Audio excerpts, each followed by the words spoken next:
to Around the Clock. I'm your host, Yolanda Greaves. It's time for the Selectmen's update from the meeting that happened on Wednesday, October 17th. It was a somewhat long meeting. We had a couple of issues that took a little bit longer than we had thought.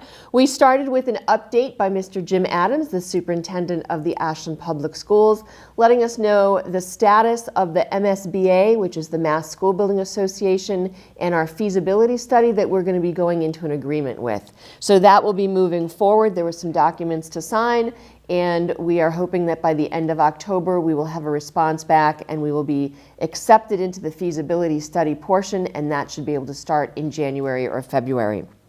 We then were supposed to have a hearing for a Class 2 license for a location at 250 Elliott Street. The owners did not show up, so that was suspended to our November 7th meeting. We then went into a presentation and update from the Friends of the Ashland Public Library. We had Len Rabinovitz bring us the telescope that we had presented that through BAA grant funds that the library has, and talk to us about some of the star parties that he's been able to do in back of the Mendez School, and then asking for permission, and we've put him in touch with the Warren Woods advocacy group to see about doing a star party possibly in the middle of Warren Woods, where there's a big open field, but it would be a great place to do it. So thank you to Len for coming in. And then Betsy Emberly took us through some statistics for the summer reading program. This was a program that used to be just for kids, and then last year it included adults. And the town as a whole has read over 1 million minutes, not only last summer, but this summer as well. So thank you to Betsy for giving us the update, and congratulations to all the participants of the summer reading program. I know for myself that summer is the time that I feel like I can relax a little bit and enjoy some of those books that I don't get to read during the year. We then did a presentation to WACA-TV. October 20th is Community Media Day, and the Board of Selectmen has said that that is now a special day here in Ashland to recognize WACA-TV. So if you see any crew on the 20th, make sure you thank them for all that they do for Ashland. We then had a dog hearing. There was an incident on Hilldale Place where a dog attacked and killed some chickens. We heard from both owners. There were still some questions from the Board of Selectmen in regards to whether the dog was just a nuisance or a dangerous dog. So we have suspended that hearing as well, and we will be bringing it back before us with some other information at our November 7th meeting. We then had an update on the Open Space and Recreation Plan by Roberta Soolman, who is the chair of the Open Space and Recreation Committee, letting us know the updates on where the plan is at. They just need a few last things, and then they're hoping to get approval. It's a plan that runs from 2017 to 2024.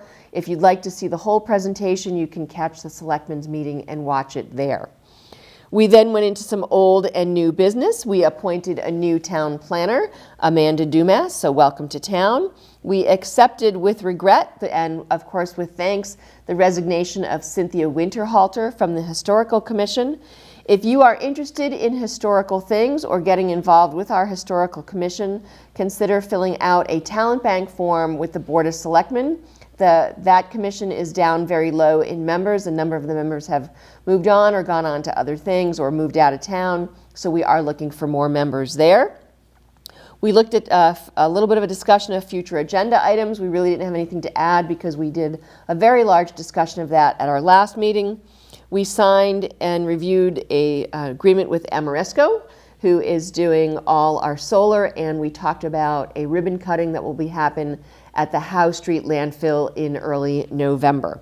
We reviewed the warrant articles for town meeting. They have not been completely finalized, but if you'd like to see where they're at, there is a draft available on the town website.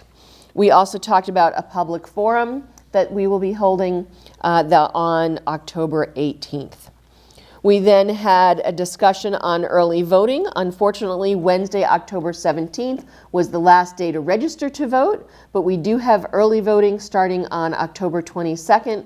Basically, the hours of town hall, Monday through Friday, and then the Saturday, the 27th of October. If you don't want to wait until November 6th to vote, you can go and vote at town hall during our normal business hours.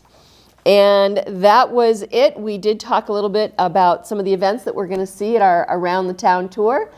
So our next meeting is scheduled for Wednesday, November 7th. And that's it for this Selectmen's Update.